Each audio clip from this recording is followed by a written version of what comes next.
Just said, how can Canelo be on this pound for pound list? How can Lomachenko be on there? What is the basis or the premise of the pound for pound list? But what it is that they said these guys are so good that if they fought in any weight division, they would be champs. But so that means that Canelo reached light heavyweight, right? So that means that was his limit. So he can't be on the list because he lost. Because he met his limit. His skill set is phenomenal, but if he gets up to whatever weight it was or whoever fight, he lost to a guy in his weight division, so he didn't even try to move up. So he can't be on the list. So see, those are two of Jermell Charlo's spots. Because Jermell's undisputed. Canelo's undisputed because he didn't put up the other belts. I do agree with one thing.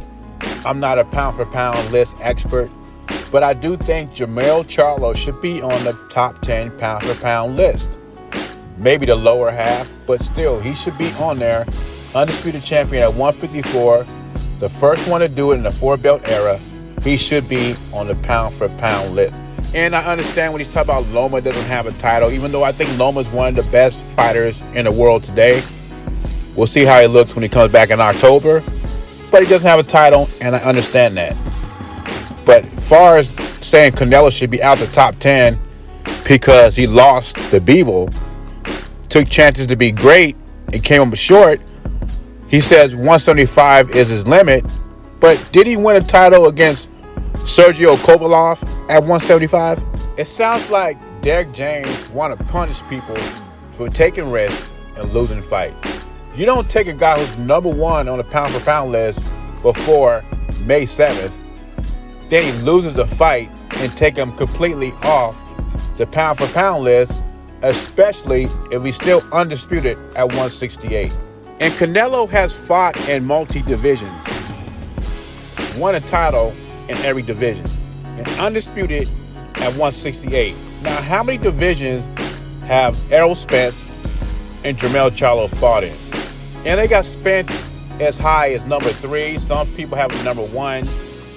And another thing, did Jermell Charlo lose to Tony Harrison? Tony Harrison's no world beater. Look at Canelo's losses. He lost to Mayweather, who's an all-time great, and Bivol, who some people believe is the best at 175 pounds. And he's saying that Canelo is taking Jermell Charlo's spot. That is ridiculous. In my definition for pound, and everybody's got different definitions and opinions, is if everybody was the same size in boxing, who would be the best? And I would still take Canelo over Jermell Charlo and Errol Spence any day because he's been in multiple weight classes. His skills travel. Not to say Jermell Charlo and Errol Spence's skills cannot travel, I just haven't seen it. So his guys are not at Canelo's level, at least not yet.